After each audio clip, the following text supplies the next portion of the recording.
ஒருத்தி ஒருவனை நினைத்து விட்டால் அந்த உறவுக்கு பெயர் என்ன? காதல்.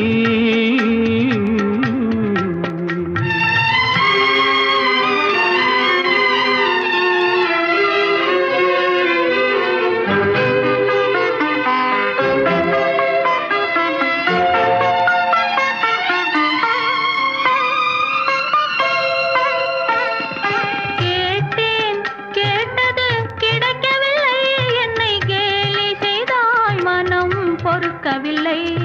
கேட்டேன், கேட்டது கிடைக்கவில்லை. என்னை கேலி செய்தாய், மனம் பொறுக்கவில்லை. வாதம் செய்வது என் கடமை, அதில் வழியை காண்பது உன் திறமை. வாதம் செய்வது என் கடமை, அதில்